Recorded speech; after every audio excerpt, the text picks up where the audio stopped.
The December wind howled through downtown Chicago as Marcus Thompson pulled his worn coat tighter, the cold seeping through the thin fabric like icy fingers.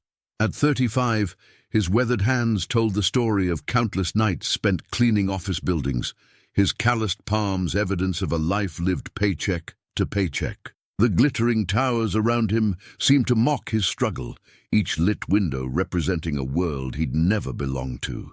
But tonight, as he walked past the exclusive Lakeshore district, something would change everything. The Sterling mansion stood like a fortress of wealth against the December sky, its Victorian architecture commanding respect from everyone who passed. Victoria Sterling, at 27, had built an empire that most people twice her age could only dream of. Her tech company had revolutionized data security, making her one of the youngest female CEOs in the Fortune 500. But success had come at a price. Long hours, endless meetings, and precious little time with the one person who mattered most. Her 6-year-old daughter, Emma. Emma Sterling was no ordinary child. While other 6-year-olds played with dolls and toy cars, she spent her evenings reading advanced mathematics books and solving puzzles that challenged teenagers. Her brilliant mind was matched only by her gentle heart, and she possessed an unusual ability to sense people's emotions with startling accuracy.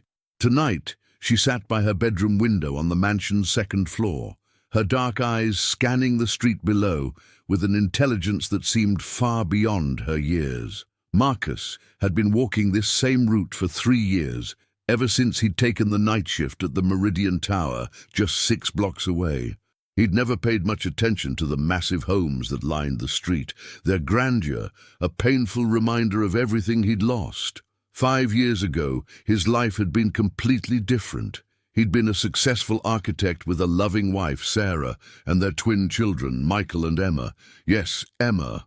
The name that still made his heart skip a beat every time he heard it. The fire had started in their small suburban home on a night just like this one. An electrical fault, the investigators had said.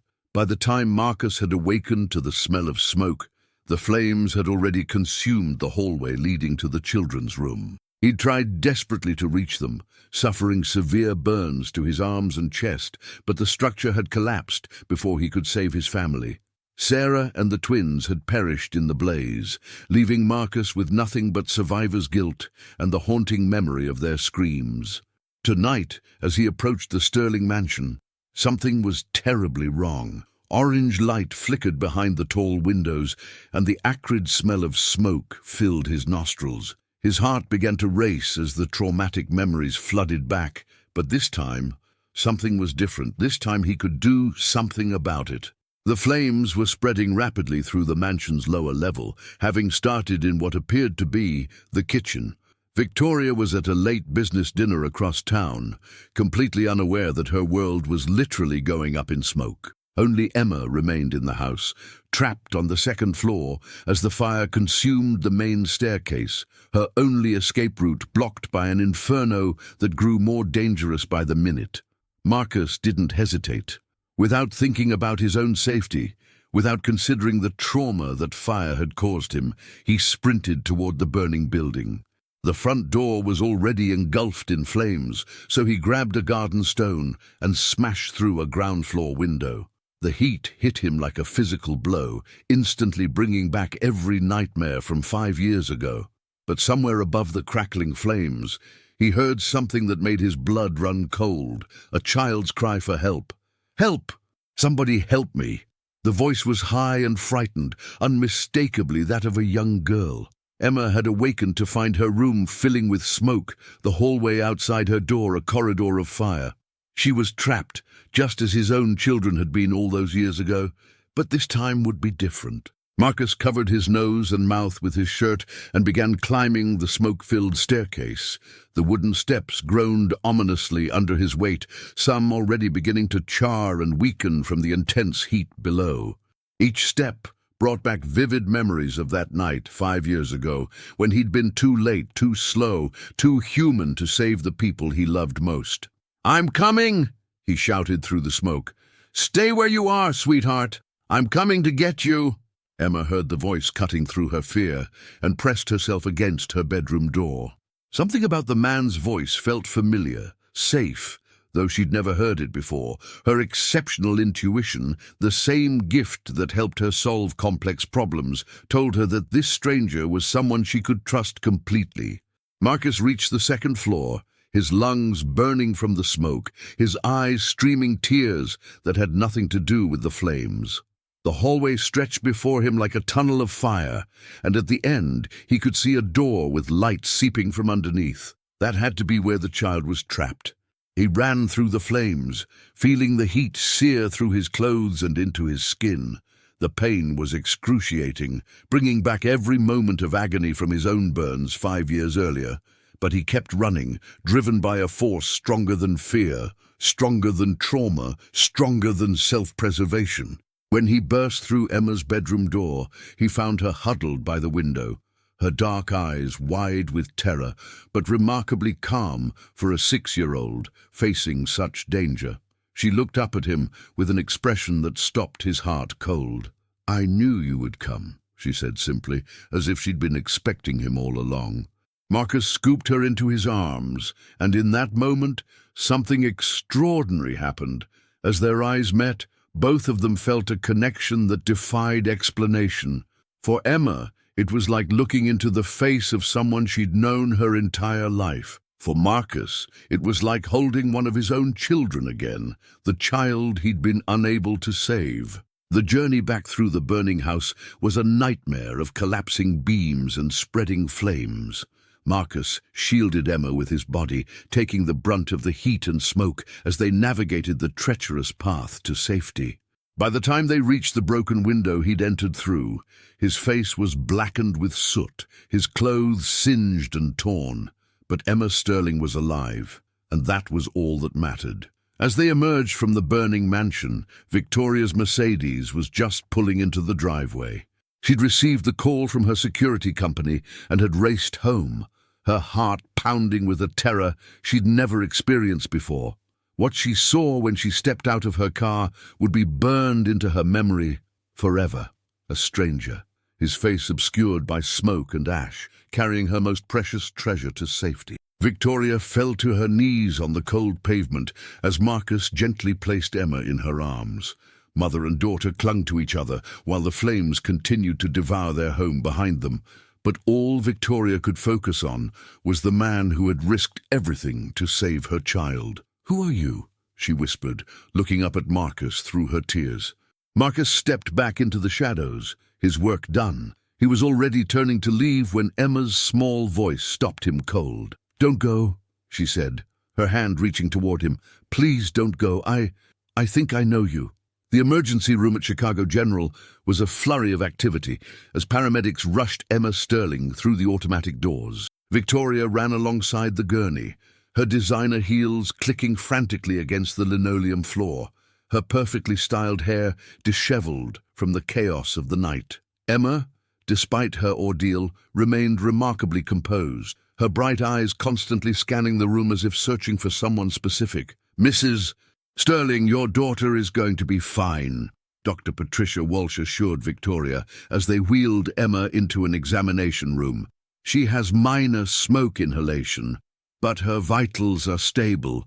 The man who saved her got her out before any serious damage could occur." Victoria nodded, barely hearing the doctor's words. Her mind kept replaying the image of that stranger emerging from the flames with Emma in his arms. The way he'd appeared from nowhere, like some kind of guardian angel, and then tried to disappear just as quickly. If Emma hadn't called out to him, he would have vanished into the night without even giving his name. "Where is he?" Victoria asked suddenly. "The man who saved Emma. Where is he?" Dr. Walsh exchanged a glance with the nurse. "He was treated for minor burns and smoke inhalation in the next room, but he left about an hour ago. He refused any extensive treatment and wouldn't give us his insurance information. Frankly, Mrs. Sterling, we were amazed he was able to walk out of here on his own. Most people who've been through what he experienced tonight would be admitted for observation. But Marcus Thompson wasn't most people, As he walked slowly through the empty streets toward his modest apartment in Pilsen, every step was a battle against both physical and emotional pain.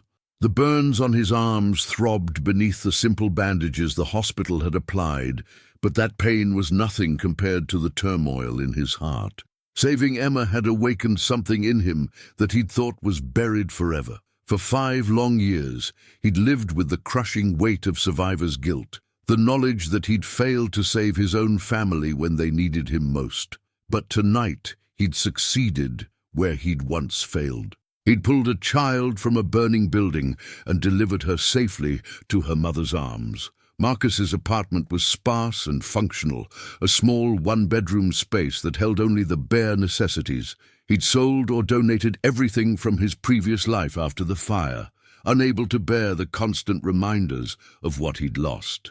The only photograph he'd kept sat on his nightstand, Sarah holding their twins, Michael and Emma, on their 5th birthday. Emma's bright smile seemed to leap from the photograph, and now Marcus couldn't shake the feeling that the child he'd saved tonight bore more than just a passing resemblance to his lost daughter. Meanwhile, across town in Victoria's temporary hotel suite, Emma was having trouble sleeping despite her exhaustion. She kept thinking about the man who'd saved her, the way his eyes had looked when he'd found her in her bedroom. There had been such sadness there, mixed with determination and something else she couldn't quite identify. "Mummy," Emma said quietly as Victoria tucked her into the hotel bed, "we have to find him." "Find who, sweetheart?" Victoria asked, though she already knew the answer. "The man who saved me. Marcus." Emma's use of his name surprised Victoria, since she was certain they hadn't heard it during the chaos at the hospital. "How do you know his name?" Victoria asked gently. Emma was quiet for a moment, her exceptional mind working to find words for feelings that seemed to transcend normal explanation. "I just do. And Mommy, he needs our help. He's very sad about something that happened a long time ago." Victoria had learned to trust her daughter's unusual insights. Emma had always been able to read people in ways that amazed and sometimes unsettled adults. If Emma said this Marcus person needed help, Victoria believed her. The next morning brought a new challenge. Local news crews had picked up the story of the heroic rescue, and Victoria found herself fielding calls from reporters wanting to know more about the mysterious Good Samaritan who had saved the tech CEO's daughter. But without even a last name, finding Marcus seemed impossible. It was Emma who suggested they return to the scene of the fire. "He walks past our house," she said with certainty. "I've seen him before from my window. He walks past every night." Victoria was puzzled. "Sweetheart, you've never mentioned seeing anyone before." "I didn't think it was important then," Emma replied matter-of-factly. "But now I know it was. He was supposed to save me." And that evening, as the December wind whipped through the ruins of what had once been their home, Victoria and Emma waited in their car across the street. The mansion was nothing more than a blackened shell now, yellow caution tape fluttering like prayer flags around the perimeter. At exactly 11:15, just as Emma had predicted, a familiar figure appeared, walking slowly down the sidewalk. Marcus stopped when he saw the ruins of the Sterling mansion, his shoulders sagging as he stared at the destruction. He'd tried to stay away, but something had drawn him back to this place, to confront the scene of his second encounter with fire and loss. Only this time, the outcome had been different. "There he is," Emma whispered, already opening the car door before Victoria could stop her. "Emma, wait!" But her daughter was already running across the street, her small figure silhouetted against the streetlights. Marcus looked up in surprise as Emma approached him. In the harsh glow of the streetlight, he could see her clearly for the first time. The resemblance to his lost daughter was even more striking than he'd realized in the chaos of the fire. The same dark hair, the same intelligent eyes, the same fearless spirit that had made his Emma so special. "You came back," the little girl said simply. I was just walking by," Marcus stammered, overwhelmed by the sight of her alive and healthy. "You were checking on me," Emma said with that uncanny intuition of hers. Just like you probably check on lots of people. That's the kind of person you are. Victoria approached more cautiously, studying the man who had risked his life for her daughter. In the daylight streaming from the street lamps, she could see the extent of his sacrifice more clearly. His hands bore fresh bandages, and there were healing burns visible on his neck, where his shirt collar had pulled away.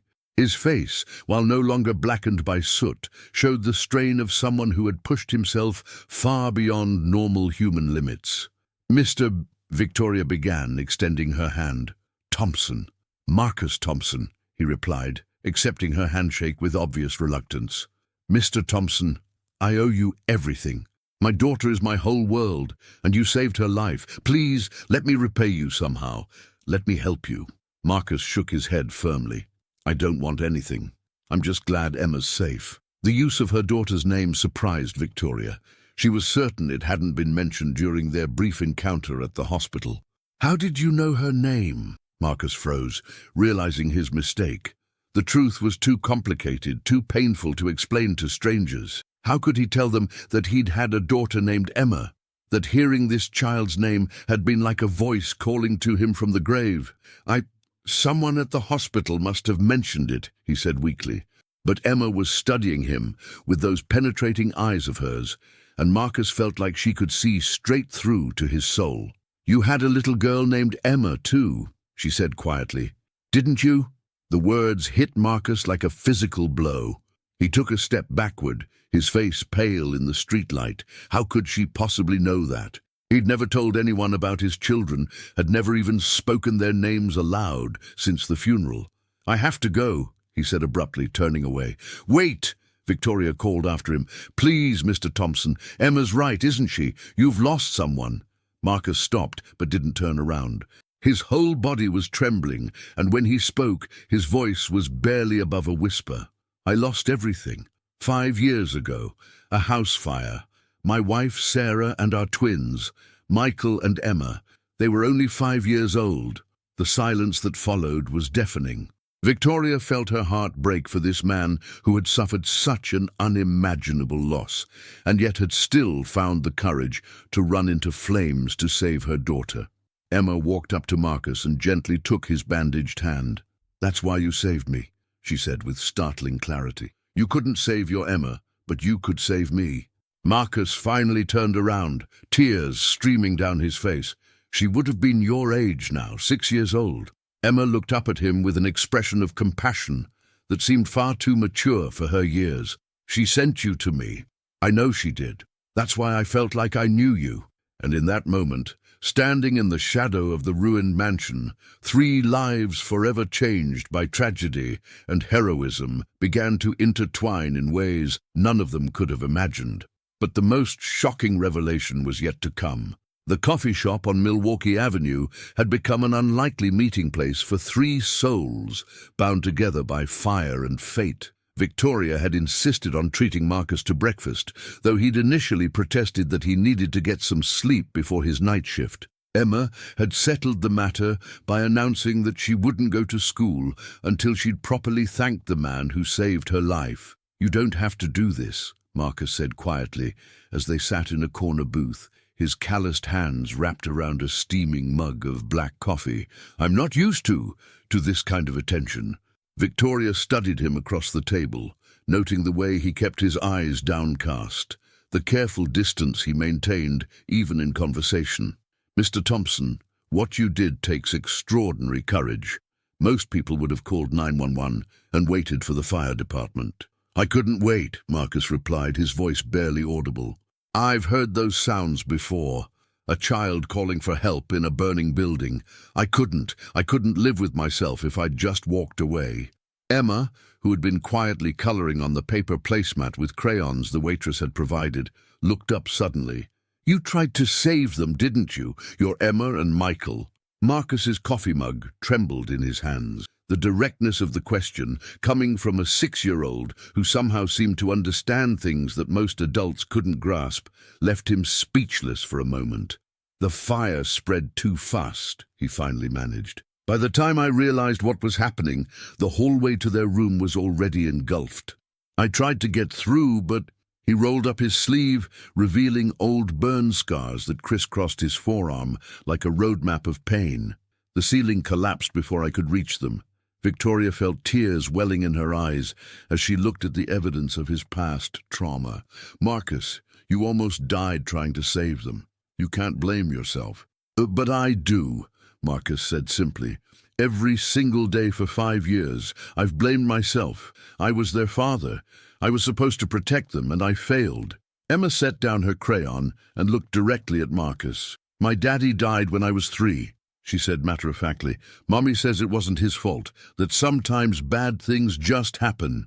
But I think maybe he sent you to save me because he couldn't be here to do it himself." The observation was so profound, so unexpectedly wise, that both adults fell silent. Victoria reached across the table and covered Emma's small hand with her own, amazed once again by her daughter's ability to find meaning in tragedy. "Emma, sweetheart, that's a beautiful way to think about it," Victoria said gently. Marcus was staring at Emma with an expression of wonder mixed with pain. "You really believe that? That your father somehow guided me to you?" Emma nodded seriously. "And I think your Emma and Michael helped too. They wanted their daddy to be a hero, so they made sure you were in the right place at the right time." The conversation was interrupted by Marcus's phone buzzing with a text message. He glanced at it and immediately stood up. "I'm sorry, I have to go. My supervisor needs me to come in early tonight." "What kind of work do you do?" Victoria asked. "Building maintenance. I clean offices mostly." Marcus pulled on his worn jacket, clearly eager to leave. "Thank you for the coffee, Mrs. Sterling. And Emma." He paused, looking down at the little girl who had somehow managed to crack open the protective shell he'd built around his heart. "Thank you for being so brave. Your parents would be very proud." After Marcus left, Victoria and Emma sat in comfortable silence for several minutes. Finally, Emma spoke up. "Mommy, we need to help him." "What do you mean, sweetheart?" "He's been punishing himself for something that wasn't his fault. He needs a family again." Victoria was taken aback by her daughter's directness. "Emma, Mr. Thompson is a grown man. He has his own life." "Does he?" Emma challenged, displaying the sharp logic that made her teachers marvel at her intelligence. "He works at night, sleeps during the day, and walks the same route every evening. That's not living, Mommy. That's just existing." Over the next few days, Victoria found herself thinking constantly about Marcus Thompson. She'd hired a private investigator to learn more about his background, not out of suspicion, but out of a genuine desire to understand the man who had saved her daughter's life. The report that arrived 3 days later painted a picture of devastating loss and remarkable resilience. Marcus had indeed been a successful architect before the fire, with his own firm and a bright future ahead of him. After losing his family, he'd sold everything, donated the insurance money to a children's burn unit, and disappeared into Chicago's working class, taking whatever jobs he could find that didn't require him to think too much or feel too deeply.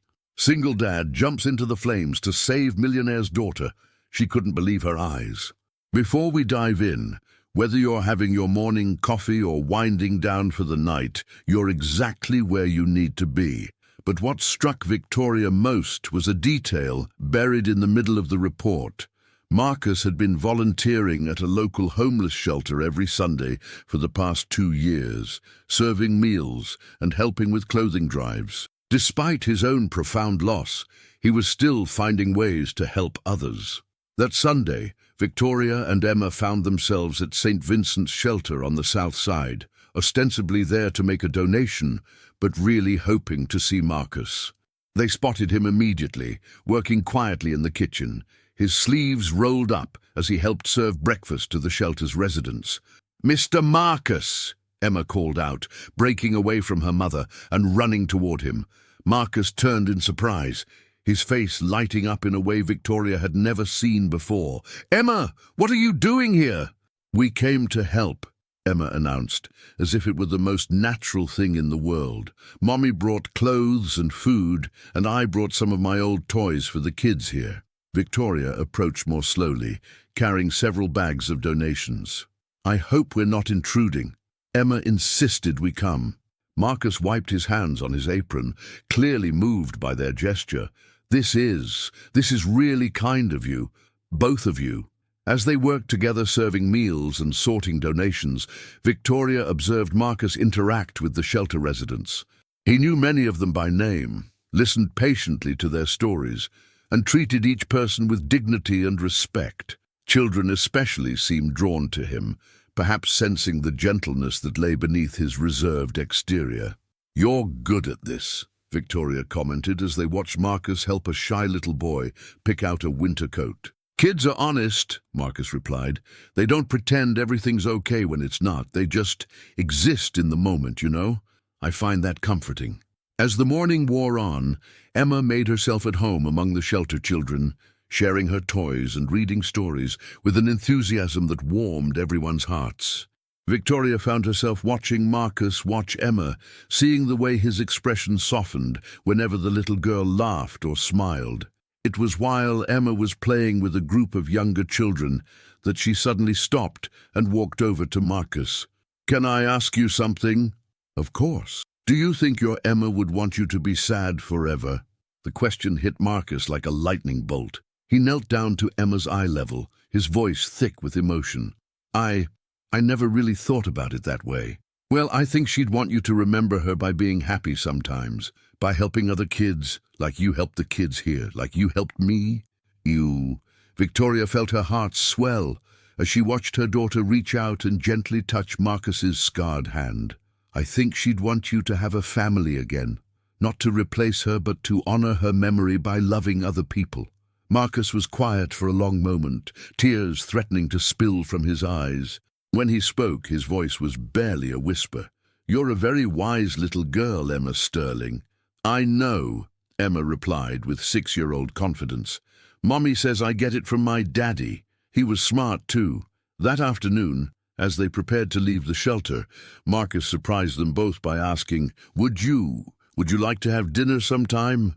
I mean, as a thank you for all your help today." Victoria smiled. "We'd love that, Marcus, but only if you let us cook for you. It's the least we can do." As they exchanged phone numbers and made plans, none of them realized that they were being watched from across the street. A man in a dark sedan had been following Victoria's movements for several days, taking photographs and making notes.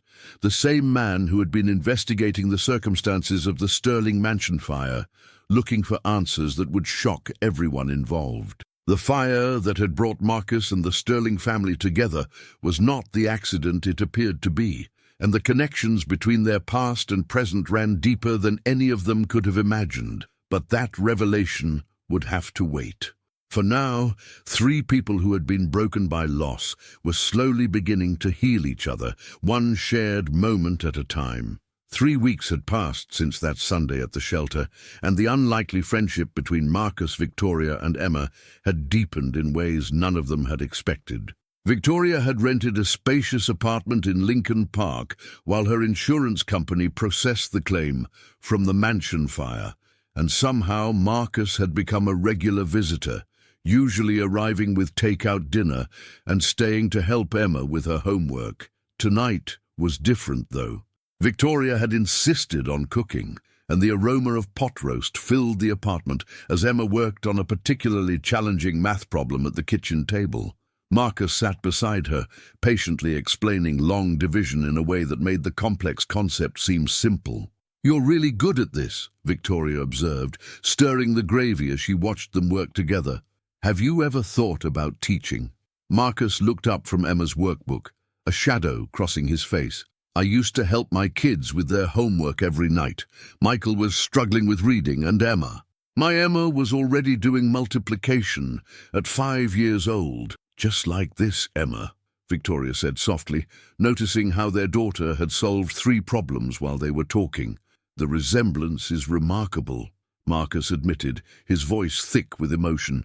"Sometimes when she laughs, or when she gets that determined look while she's thinking, it's like seeing a ghost." Emma, who had been pretending to focus on her math, suddenly looked up. "I'm not a ghost, Mr. Marcus. I'm me. But maybe your Emma helps me be brave, the way my daddy helped you save me." The profound simplicity of her statement left both adults speechless. Marcus reached over and gently smoothed Emma's dark hair, a gesture that felt as natural as breathing. It was at that moment that Victoria's phone rang, shattering the domestic tranquility. The caller ID showed Detective Ray Morrison, the investigator assigned to the mansion fire case. "Mrs. Sterling, I need to see you as soon as possible." Detective Morrison's voice was grave. "There have been some developments in your case that we need to discuss in person." Victoria glanced at Marcus and Emma, both of whom were watching her with concern. "Can't this wait until tomorrow, Detective? I have company." "I'm afraid not, ma'am. This is urgent and it concerns Mr. Thompson as well." Victoria felt her blood run cold. "What do you mean it concerns Marcus?" "I'd rather explain in person." "Can you both come down to the station tonight?" After ending the call, Victoria turned to find Marcus already standing, his face pale with a fear she'd never seen before. "Marcus, what's wrong? What could the police possibly want with you?" "I don't know," he said quietly, but his eyes told a different story. Maybe someone saw me at the scene before the fire department arrived. Maybe they think I had something to do with starting it." Emma jumped up from her chair, her face fierce with indignation. "That's stupid! You saved me! You're a hero!" But Marcus was already reaching for his jacket, his hands shaking slightly. "Victoria, I think you should go alone. If there's some kind of investigation, you don't want to be associated with me." "Absolutely not," Victoria said firmly. "We're going together. Whatever this is about, we'll face it together." The ride to the police station was tense and silent, with Emma insisting on coming, despite Victoria's attempts to leave her with a neighbor. "If Mr. Marcus is in trouble, I need to be there," she'd declared with 6-year-old determination. "I'm the one he saved. They need to hear from me." Detective Morrison was a weathered man in his 50s, with kind eyes that had seen too much tragedy over the years. He led them into a small conference room where several files and photographs were spread across the table. "Mrs. Sterling, Mr. Thompson, thank you for coming in so quickly," he began, his tone professional but not unkind. "I'm going to be direct with you both because this situation is more complex than any of us initially realized." He picked up a photograph from the table, a surveillance image from a traffic camera showing Marcus walking past the Sterling mansion approximately 30 minutes before the fire was first reported. "Mr. Thompson, this image shows you in the vicinity of the Sterling residence at 10:47 p.m. on the night of the fire. The first 911 call came in at 11:23 p.m. Morrison's eyes met Marcus's steadily. "Can you explain why you were in that neighborhood so much earlier than you initially indicated?" Marcus felt the room spinning around him. I walk that route every night after work. I must have passed by earlier in my usual walk." "Your usual route, according to your employer, takes you directly from the Meridian Tower to your apartment in Pilsen. The Sterling mansion is 6 blocks out of your way." Morrison pulled out another document. "We've also discovered that you've been walking past that specific house every night for 3 years, always at approximately the same time." Victoria turned to stare at Marcus, confusion and hurt evident in her eyes. "Marcus, is that true? You've been walking past my house for 3 years." Marcus couldn't meet her gaze.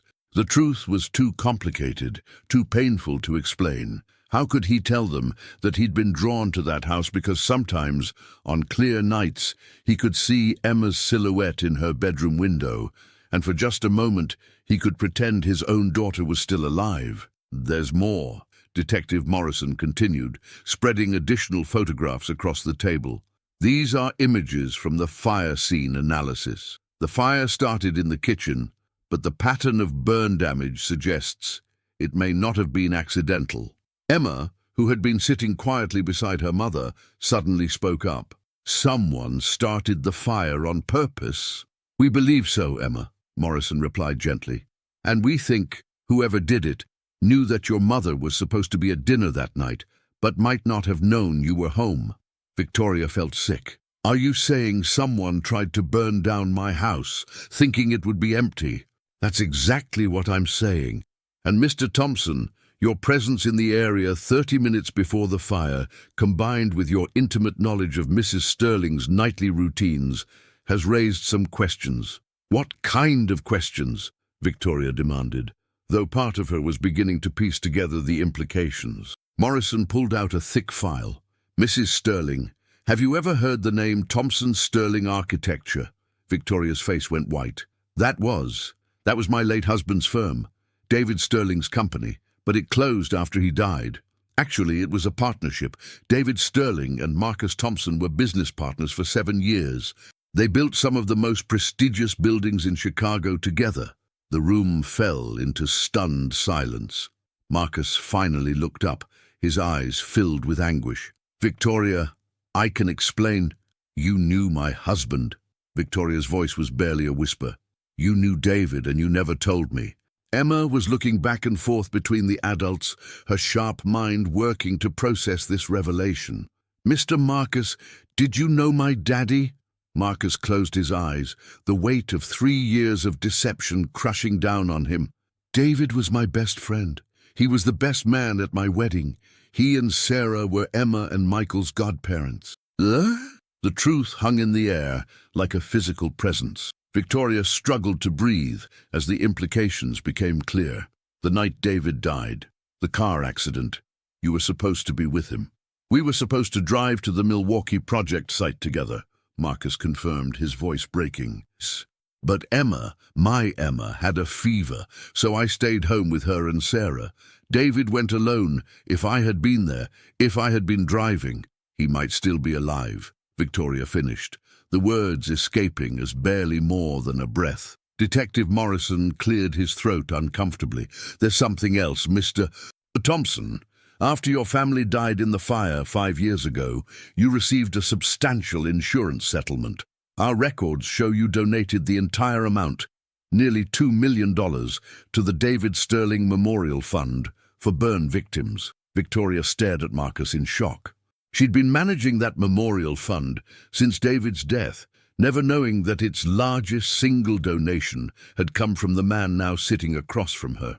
Emma, displaying wisdom far beyond her years, suddenly stood up and walked around the table to Marcus. You've been watching over us, she said simply. All this time, you've been making sure we were safe. Marcus looked down at the little girl, David's daughter, and felt years of guilt and grief threatening to overwhelm him. I failed your father. I should have been with him that night. I should have protected him. But you protected me, Emma said, placing her small hand on his arm. And you've been protecting Mommy too, haven't you? Walking past our house every night, making sure we were okay. Detective Morrison leaned forward. Mr. Thompson, we need to ask directly. Did you have anything to do with starting the fire at the Sterling mansion? No, Marcus said firmly, meeting the detective's eyes. I would never do anything to harm Victoria or Emma. Never.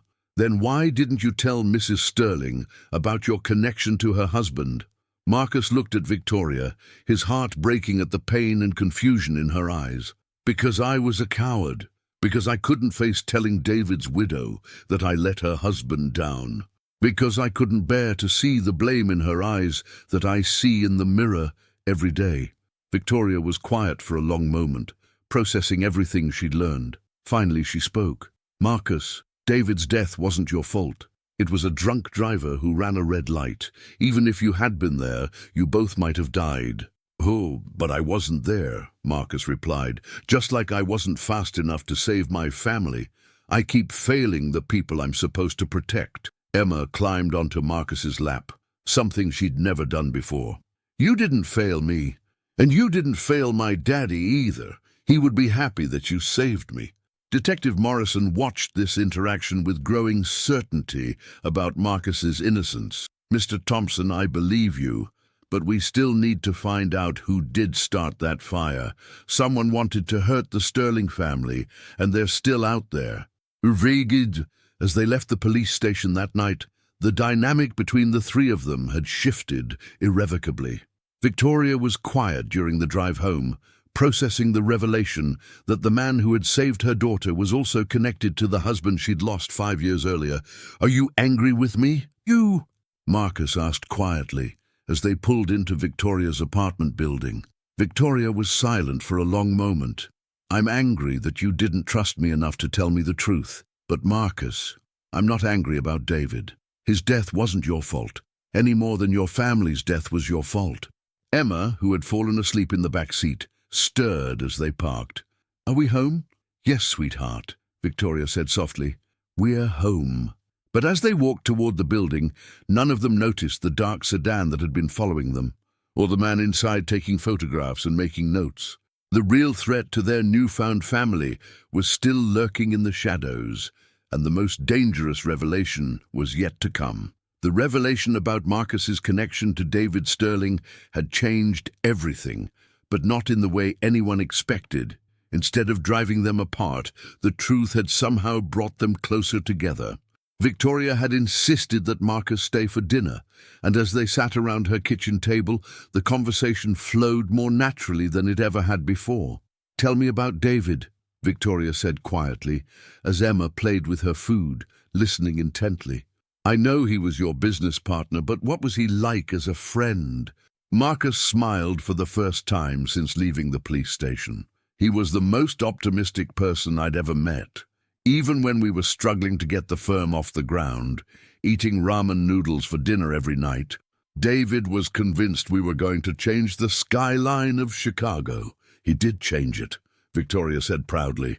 "The Millennium Cultural Center, the Riverside Medical Complex, those buildings are his legacy." "Our legacy," Marcus corrected gently. "David always insisted it was a partnership, even though he was clearly the visionary. I was just the guy who figured out how to make his dreams structurally sound." Emma looked up from her plate. "Daddy designed buildings?" "Beautiful buildings," Marcus confirmed. "He used to say that architecture wasn't just about creating spaces for people to live and work. It was about creating spaces where people could dream." As the evening wore on, Marcus shared stories about David that Victoria had never heard. How he'd insisted on including playgrounds in every residential project they designed. How he'd spend his lunch breaks sketching ideas for low-income housing that would give families dignity along with affordability. How he'd been planning to propose to Victoria with a custom-designed house that would be their forever home. "He was designing a house for us?" Victoria asked, tears in her eyes. Marcus nodded. "He'd been working on it for months. It was going to be a surprise wedding gift. He showed me the plans the day before." His voice trailed off. "The day before he died," Victoria finished softly. "He was so excited about your future together. About the family you were going to build when Emma was born." Marcus paused, looking at the little girl who was now drawing architectural sketches on her napkin. "David called me from the hospital at 3 a.m. crying with joy. He said she was the most beautiful thing he'd ever seen, and he couldn't wait to teach her about buildings and bridges and how to make the world a better place." Emma looked up with shining eyes. "He wanted to teach me about buildings?" "He had so many plans for you, sweetheart," Marcus said gently. "He was going to build you the most amazing treehouse with secret passages and reading nooks and a telescope for stargazing." Victoria wiped her eyes, touched by these glimpses into the future David had envisioned but never got to live. "Marcus, why didn't you ever reach out after he died? I would have wanted to know these things." Emma should have known about her father's dreams for her. Marcus looked down at his hands, the old shame and guilt flooding back. "I tried to come to the funeral, but when I saw you standing there, holding Emma, looking so lost, I couldn't face you. I knew that if I had been in that car with David, maybe I could have prevented the accident. Maybe he'd still be alive. Or maybe you both would have died," Victoria pointed out. "Marcus, survivor's guilt is something I understand. After David died, I blame myself for letting him drive alone that night. I blame myself for not insisting he take a different route. I blame myself for being at home with Emma instead of going with him." Emma, who had been listening to this exchange with the serious attention she gave to all important matters, suddenly spoke up. "Maybe Daddy died so that Mr. Marcus would be here to save me from the fire." Both adults stared at her, stunned by the profound simplicity of her observation. "I mean," Emma continued, warming to her theme, "if Daddy hadn't died, then Mr. Marcus wouldn't have lost his family, and then he wouldn't have been walking past our house every night, and then he wouldn't have been there when I needed him." Victoria felt a chill run down her spine. "Emma, that's a very grown-up way to think about it." "Sometimes bad things happen so good things can happen later," Emma said matter-of-factly. "Like when my hamster died and I was sad. But then we got Snowball, and Snowball is the best cat ever." Marcus laughed despite himself, amazed by the child's ability to find meaning in tragedy. "You're absolutely right, Emma. Sometimes the worst things lead to the best things." Their conversation was interrupted by Victoria's phone ringing. Detective Morrison's name appeared on the screen, and Victoria felt her stomach drop. "Detective, it's pretty late. Is everything all right?" "Mrs. Sterling, I need you and Mr. Thompson to come back to the station immediately. We've made an arrest in your arson case, and there's something you both need to hear." 30 minutes later, they were back in the familiar conference room. But this time, Detective Morrison was not alone. A woman in her 40s sat beside him, her face drawn and her eyes red from crying. "Mrs. Sterling, Mr. Thompson, I'd like you to meet Linda Hawthorne. She's been working as a domestic contractor for several high-end insurance companies in the Chicago area." Victoria looked confused. "I don't understand. What does this have to do with the fire?" Linda Hawthorne looked up, her voice shaking as she spoke. "Mrs. Sterling, I started the fire at your house. I'm the one responsible." The room fell silent. Marcus felt his blood turn to ice, while Victoria stared at the woman in complete shock.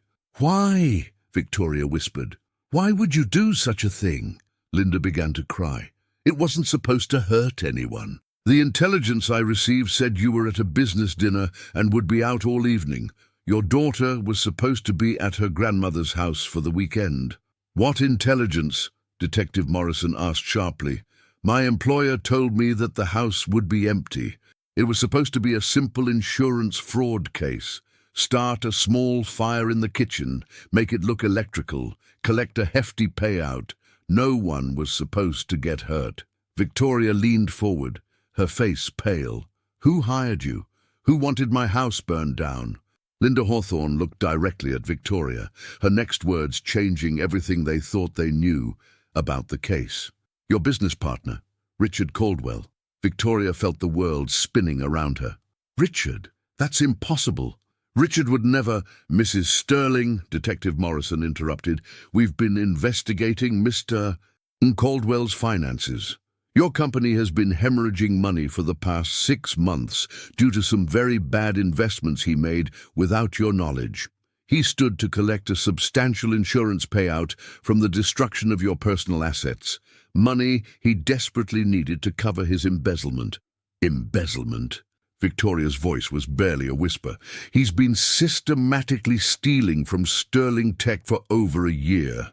The mansion fire was supposed to provide enough insurance money to replace what he'd taken before the next quarterly audit revealed the missing funds." Marcus reached over and took Victoria's hand, feeling her trembling. "Victoria, I'm so sorry." Linda Hawthorne was sobbing now. "I never would have taken the job if I'd known a child was in the house. When I heard on the news that a little girl had almost died." She looked directly at Emma, who was sitting quietly beside her mother. "I'm so sorry, sweetheart. I never meant for you to get hurt." Emma, displaying the same remarkable composure she'd shown throughout this ordeal, looked at Linda with curious rather than angry eyes. "Why did you need the money? Were you in trouble?"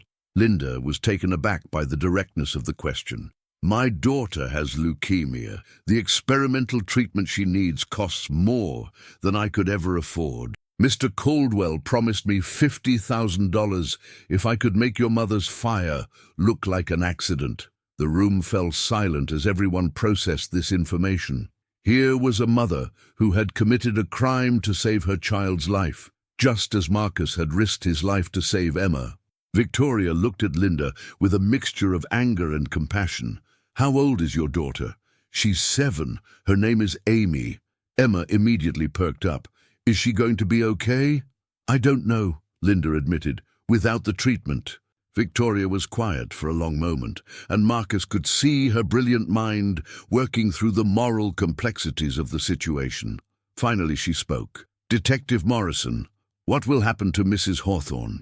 She's cooperating fully with our investigation of Mr. Caldwell.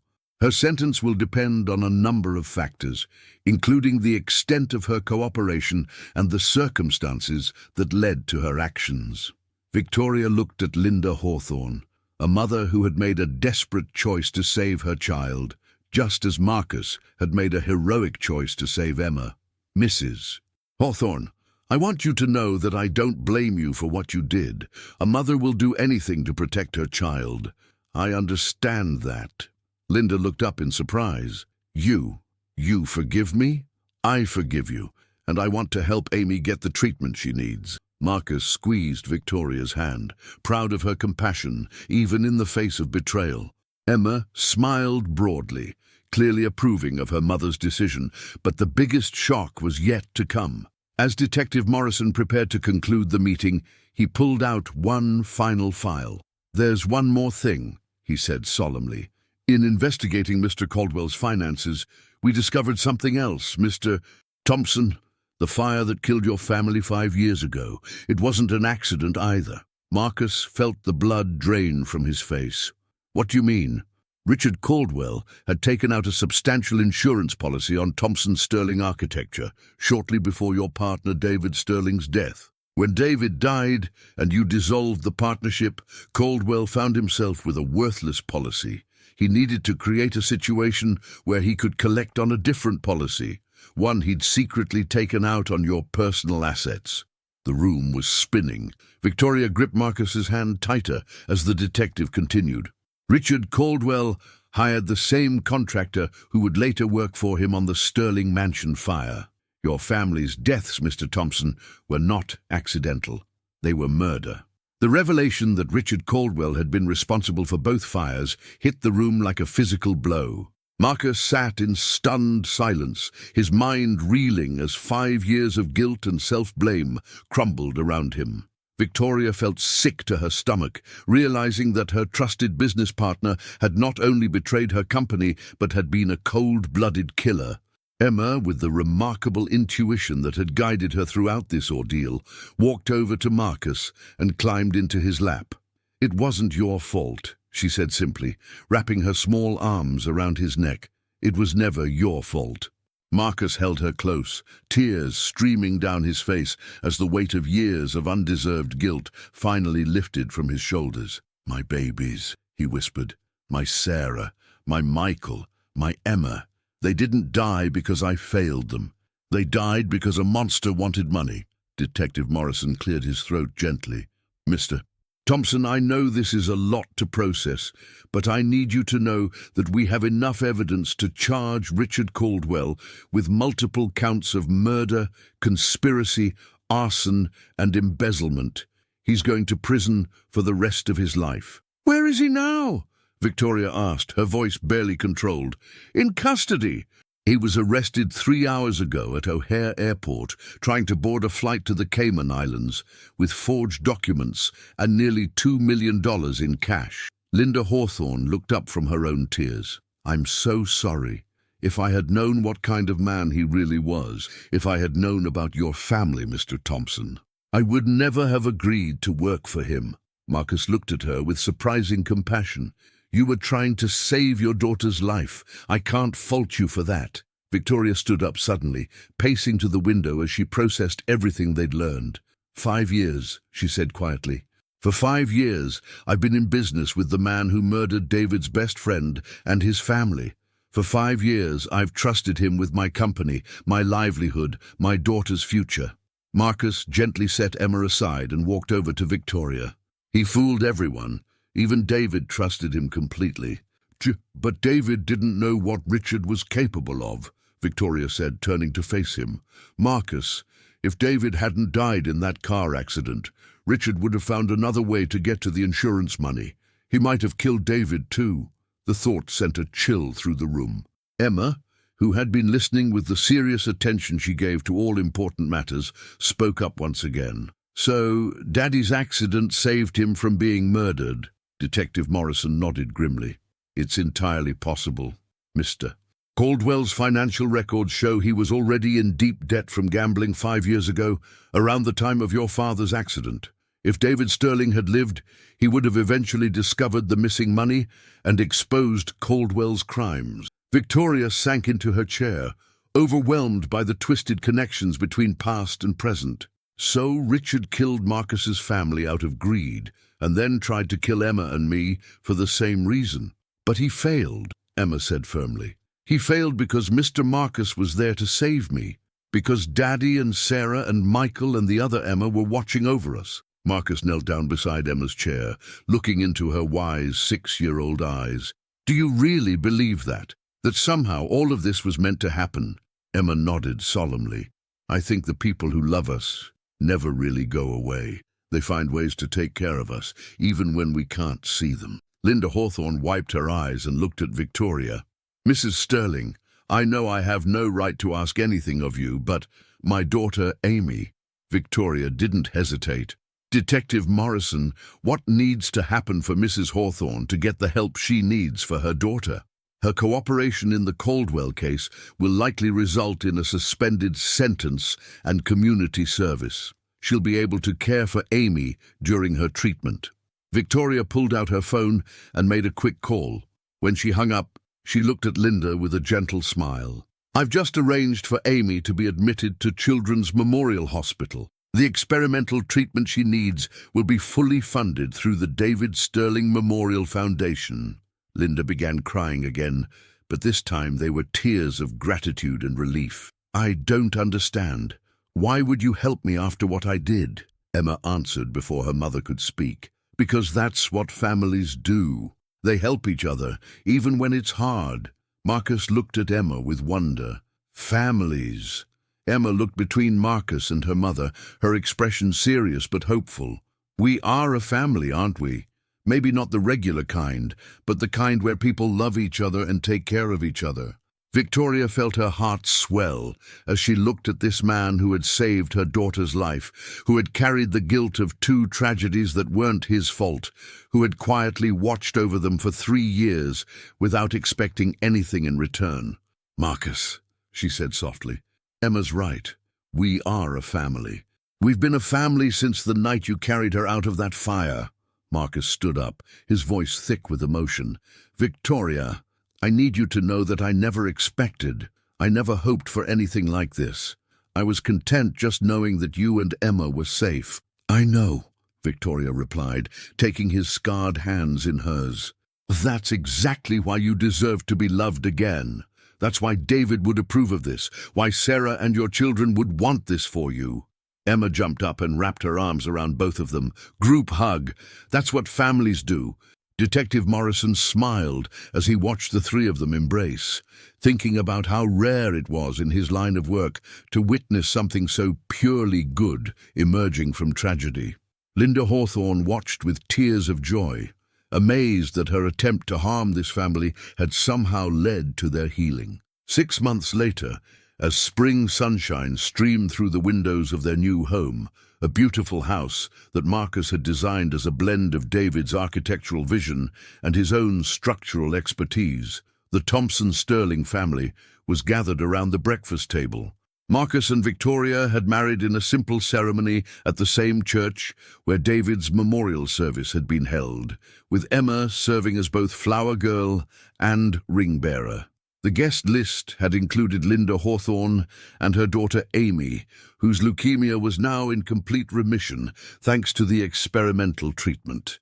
Emma, now 7, and even more brilliant than before, had just finished building an elaborate structure out of her breakfast cereal boxes. Look, Daddy Marcus, she called out, using the name she'd chosen for him.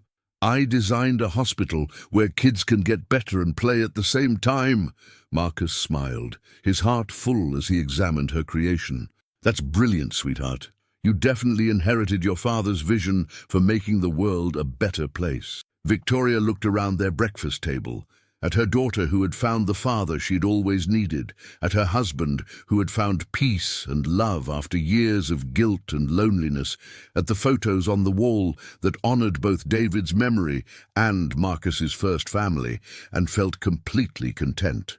On the kitchen counter, the morning newspaper featured a small article about Richard Caldwell's sentencing, life in prison, without the possibility of parole for multiple counts of murder, arson, and embezzlement. But Victoria barely glanced at it. That chapter of their lives was closed. "Daddy Marcus," Emma said as he helped her clean up her cereal architecture, "do you think Daddy David and Sarah and Michael and the other Emma are happy that we're together now?" Marcus picked her up and spun her around, both of them laughing. "I think they're absolutely delighted, sweetheart. I think they've been planning this all along."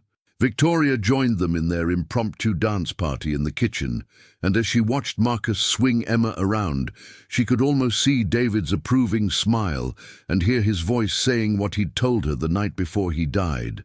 "The best buildings are the ones that bring people together and help them feel at home."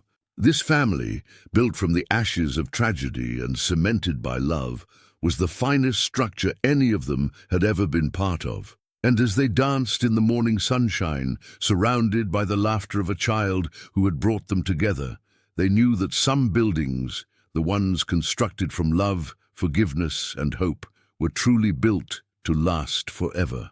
Outside, spring was in full bloom, and the future stretched ahead of them like an architectural blueprint waiting to be filled with dreams, laughter, and the daily miracles that make a house into a home. The hero who had emerged from the flames had not only saved a little girl's life, he had saved them all.